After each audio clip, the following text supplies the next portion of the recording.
بسم اللہ الرحمن الرحیم۔ السلام علیکم ورحمۃ اللہ وبرکاتہ۔ صحیح بخاری شریف حدیث نمبر 63، حضرت سیدنا انس بن مالک رضی اللہ تعالی عنہ سے روایت ہے۔ وہ بیان کرتے ہیں کہ ہم نبی پاک صلی اللہ علیہ وآلہ وسلم کے ساتھ مسجد میں بیٹھے ہوئے تھے کہ ایک شخص اونٹ پر بیٹھا ہوا آیا۔ اس نے اونٹ کو مسجد میں بٹھایا، پھر اس کو باندھ دیا۔ پھر صحابہ سے کہا، تم میں سے کون شخص محمد ہے؟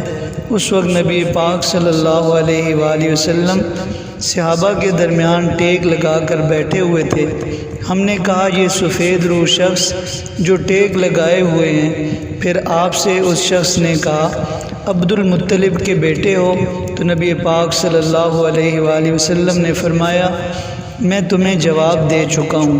پس اس شخص نے نبی پاک صلی اللہ علیہ وآلہ وسلم سے کہا، میں آپ سے سوال کرنے والا ہوں اور سوال میں آپ سے سختی کروں گا۔ آپ اپنے دل میں مجھ پر غصہ نہ کریں۔ آپ صلی اللہ علیہ وآلہ وسلم نے فرمایا، جو دل میں آئے سوال کرو۔ اس نے کہا، میں آپ کو آپ کے رب کی قسم دے کر اور آپ سے پہلے لوگوں کے رب کی قسم دے کر سوال کرتا ہوں، کیا واقعی اللہ نے آپ کو تمام لوگوں کی طرف رسول بنا کر بھیجا ہے؟ آپ نے فرمایا، اے اللہ ہاں۔ اس نے کہا، میں آپ کو اللہ کی قسم دے کر سوال کرتا ہوں، کیا واقعی اللہ نے آپ کو حکم دیا ہے کہ ہم دن اور رات میں 5 نمازیں پڑھا کریں؟ آپ نے فرمایا، اے اللہ ہاں۔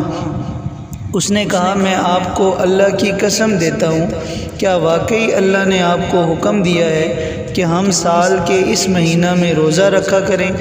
آپ نے فرمایا، اے اللہ ہاں۔